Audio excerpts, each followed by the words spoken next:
Let's bring in Joe Maddon, the Rays manager. Joe, if you were going to build a team around one player, somebody not on your team right now, who would it be? Well, it's a pretty good question.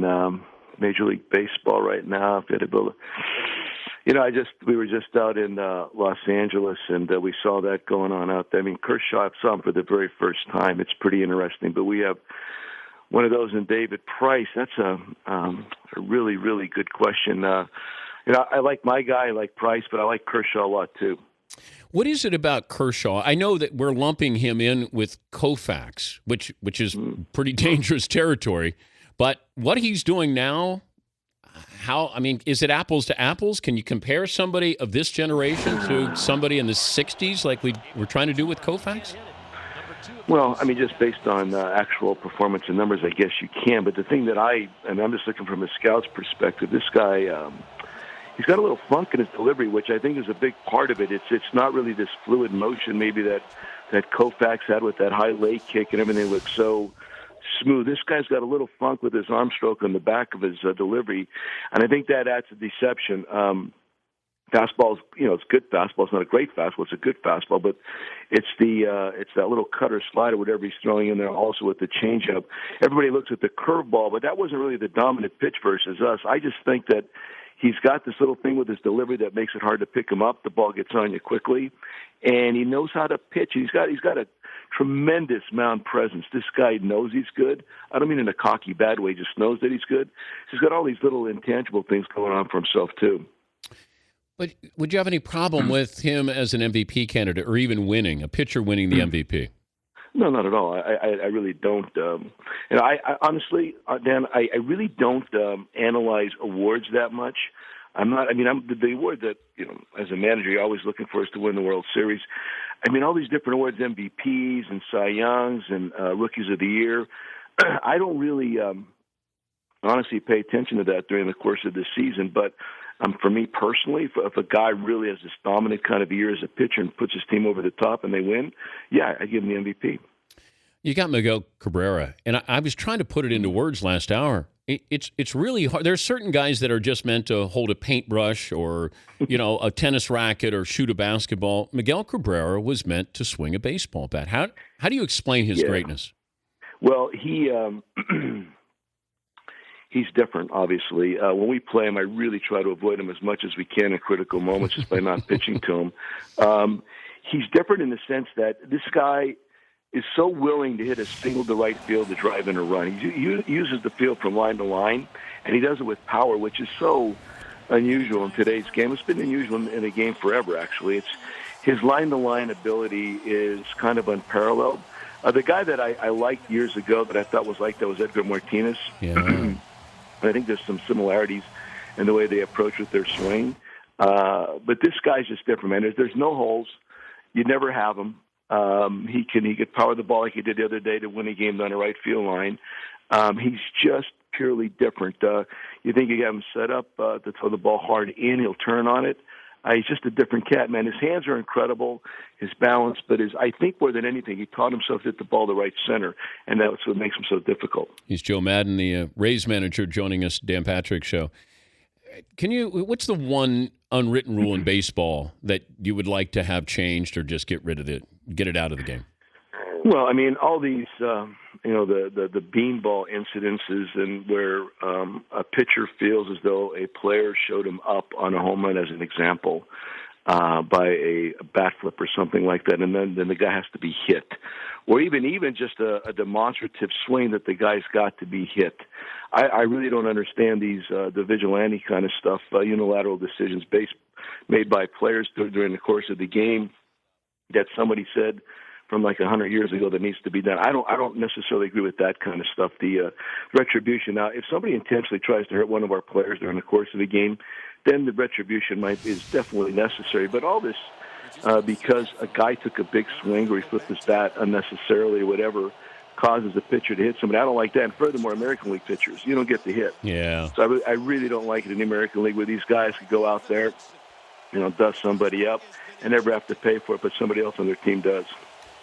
I'm trying to understand what happened with A-Rod the other night. And I know you're not involved in it, but just, from outside looking in, it seemed like Dempster, he wanted to hit him, going at him, and then all of a sudden, instead of just warning him after the first, if you throw behind me, I have to believe there's a little bit intent there. Then all of a sudden, inside again, then I'm warning you, and then if you hit him, then you're gone. And all of a sudden, Girardi gets tossed. I mean, it was a bizarre moment there. How would you have handled that if your guy gets hit in a situation like that, like when Girardi ran out? I really was in favor of what Joe did. I thought he did a great job with the whole moment. It was obvious what the intent was. I mean, there's no doubt about that, regardless of what anybody said after the game. I thought it was pretty funny. It was totally intended to try to hit him for 4 pitches. I was really surprised that Brian didn't just throw him out of the game at that point, the pitcher. So I was really totally into what Joe did. I thought he was absolutely right on with all of his comments. That there's really no place for that in the game. Again, that's that vigilante part of the game that, for whatever reason, they took it under their wing to try to create some justice on the part of Major League Baseball, whatever. I just didn't like the whole thing, and Joe is absolutely right. Yasiel Puig? Yeah. What have you witnessed here? A different kind of a player also. Really, he has to tame his game in a sense somewhat. I mean, even against us, he missed the cutoff man several times. That did cost him some moments. But from a physical perspective, this guy truly could be very impactful for many years. Just, again, a different kind of a cat when it comes to playing the game, because here's another guy as a hitter that will really utilize the opposite field hard. So it's very difficult to pitch to him. He runs extremely well. He plays hard. There's a lot of parts of his game that are really almost impossible to teach just based on his size and speed, and he's just different. He's just different. But as he goes down the road with a little bit more refining of his game regarding understanding what to do at the right time, this guy could make a big impact for many years. There's a Bo Jackson feel to him. Is that fair? Absolutely. And I was with Bo a little bit towards the end of his career with the Angels, and at that point, Bo was kind of coming down a bit from his great career that he had. But physically, it's incredible how strong this guy is, and the fact that he is young, that he plays the game so hard, and in an unbridled way about the way he goes about his business. And again, there's a lot to really enjoy about that. But as a major league team, you have to try to win games in so many different ways. And like I said, as he understands the game better, he's going to really contribute even more. But totally, you could draw some comparisons with Bo. You do interesting things trying to, you don't want it boring in the locker room. And you're worried, as any coach or manager, you don't want them to tune you out. But give me the method to the madness here of bringing in a python, the things you do to kind of get the attention of your team or have fun or loosen them up.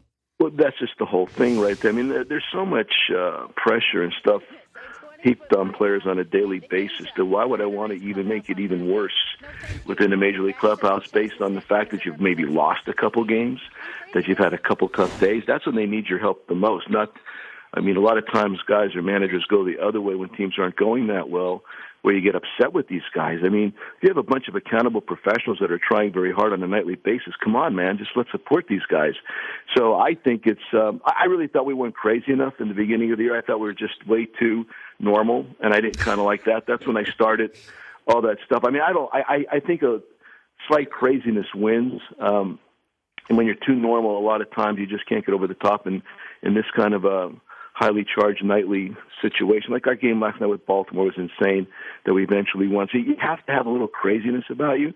And so just by bringing these different acts into the clubhouse, they walk in the door. And as opposed to worrying maybe like going over 4 last night or over 10 or making a bad pitch or whatever, all of a sudden there's this diversion in the clubhouse. And you can just come in and have a pretty good time and play the game that you wanted to play since you were 6 and really take it in the right way. And don't apply unneeded pressure to yourself. So there's all these little underlying reasons why I do it, primarily just to have fun.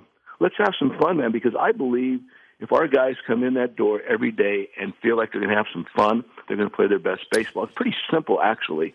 So I just utilize different items to get the point across. We talked last year. I'll give you the final word about the Hazleton project that you brought up, and just give people an idea of how important it is, why it's dear to your heart.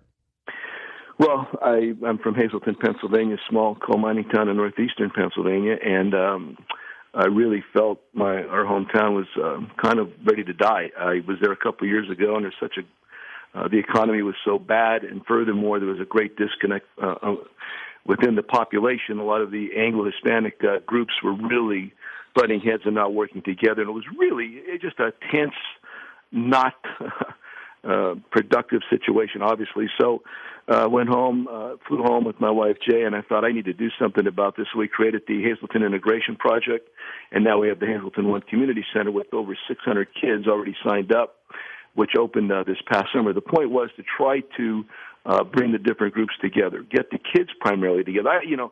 But grown-ups, we have all these built-ins, the different things we've been taught since we were 14, 15, 16 years old, to different groups to not like, different groups to all this negative stuff that's been placed in our heads that really has been learned. I mean, if you put the kids out there and put them together and let them just figure it out for themselves, they're not going to create all this negative tension between each other and think all the wrong things. So just getting these groups together, the kids are playing together now. We have all kinds of academic, sports-related stuff. We're even bringing boxing back, yoga classes. I want debate club. Within this group, because I think if you teach a kid to stand on his feet and be able to express his thoughts, this kid's going to have employment for the rest of his life. So these are the kind of things that we're trying to get done. The first week we opened the door, we had over 600 kids, like I said. So the point is to bring the different cultures together and understand we have so many more similarities than differences. So let's just get together, let's talk about this, and if the kids are playing sports against each other, the parents have to show up, and hopefully they're going to act properly. Well, good luck the rest of the regular season. We appreciate you joining us. Thank you, Joe. Thanks for having us, Dan. All right. Be well. Joe Maddon, Rays manager. Interesting dude.